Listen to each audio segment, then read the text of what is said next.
देवभूमि जोशीमठ खतरे में है। दरारें तबाही ला रही हैं, पहाड़ के पहाड़ दरक रहे हैं, जमीन धंसती जा रही है, जोशीमठ डूबता जा रहा है, लोग घर छोड़ने पर मजबूर हैं। इन भयावह हालातों ने एक और दहशत पैदा कर दी, दूसरी तरफ जोशीमठ में रह रहे लोगों का रो रो कर बुरा हाल है। आंसू थमने का नाम नहीं ले रहे, तबाही की दरारें मंदिर तक जा पहुंची हैं। ऐसे में क्या आप जानते हैं जोशीमठ का भविष्य दशकों पहले लिखा जा चुका है? क्या आप जानते हैं नरसिंह देवता की पतली होती कलाई का राज केदार खंड में छिपा है? क्या आप जानते हैं आज भी जोशीमठ से जुड़ी आदि शंकराचार्य की भविष्यवाणी को कोई क्यों नहीं पढ़ पाता? तबाही की कगार पर खड़े जोशीमठ से जुड़े प्रत्येक सवाल का जवाब मिलेगा सिर्फ धर्म ज्ञान पर।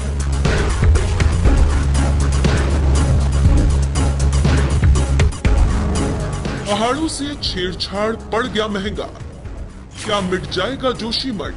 क्या सच होगी आदि शंकराचार्य की भविष्यवाणी?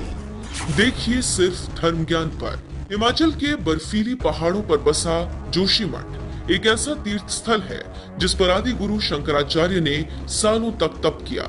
जोशीमठ की ही पावन धरा पर आदि गुरु शंकराचार्य ने सनातन धर्म के प्रचार प्रसार के लिए ज्योतिर्मठ की स्थापना की।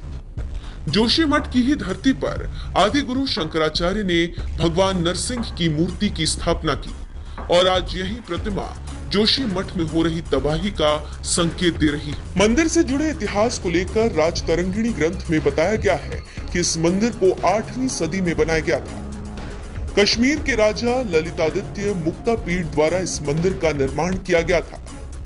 वहीं एक मत ये भी है कि पांडवों ने इस मंदिर की नींव रखी थी। साथ ही एक अन्य मत के अनुसार नृसिंह भगवान की मूर्ति की स्थापना आदि गुरु शंकराचार्य ने की थी, क्योंकि भगवान नृसिंह को वो अपना इष्ट देव मानते थे। इस मंदिर में आदि गुरु शंकराचार्य की गद्दी भी है। वहीं कुछ लोगों का मानना है कि ये मूर्ति स्वयं प्रकट हुई थी। मंदिर का क्या महत्व है, इसका अंदाजा इसी से लगाइए कि ठंड के मौसम में भगवान बद्रीनाथ इसी मंदिर में आकर विराजते हैं। ये भगवान बद्रीनाथ की शीतकालीन गद्दी है।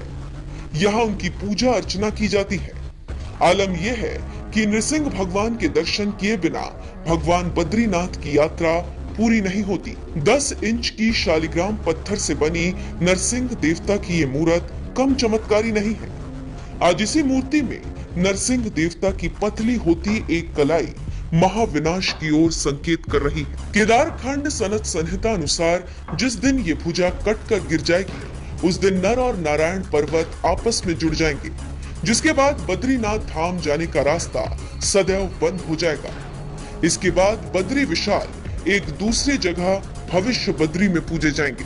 हालांकि दिन पर दिन पतली हो रही कलाई के पीछे राजा की उस गलती का भी जिक्र किया जाता है जिसमें उसे श्राप मिला था। जोशीमठ के घर घर में नरसिंह मंदिर से जुड़ी एक कथा काफी प्रचलित है। कथा अनुसार एक समय में यहाँ पर वासुदेव नाम के एक राजा का शासन था।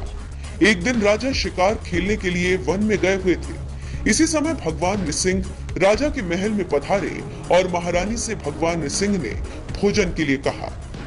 महारानी ने आदर पूर्वक भगवान को भोजन करवाया। भोजन के पश्चात भगवान के राजा के बिस्तर पर आराम करने के लिए कहा।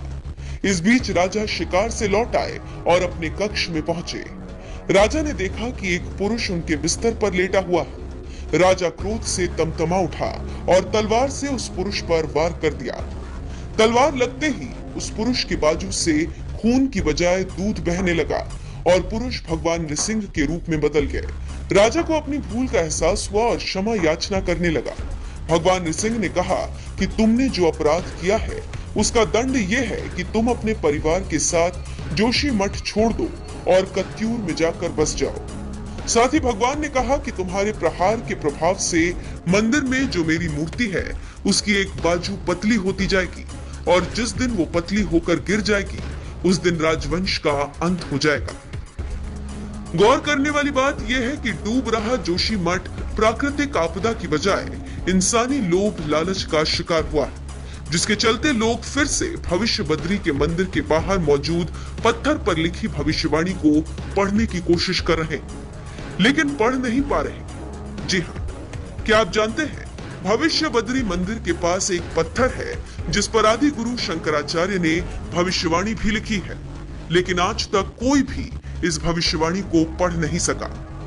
लोगों का ऐसा मानना है कि पत्थर पर मौजूद विचित्र बनावट आदि गुरु शंकराचार्य द्वारा लिखी गई एक ऐसी भविष्यवाणी है जिसका संबंध जोशीमठ से है। बहरहाल जोशीमठ के भयावह हालातों पर आपकी क्या राय है? तीर्थ स्थलों में दरारें आना क्या सच में किसी विनाश का संकेत दे रही है? कमेंट करके जरूर बताएं।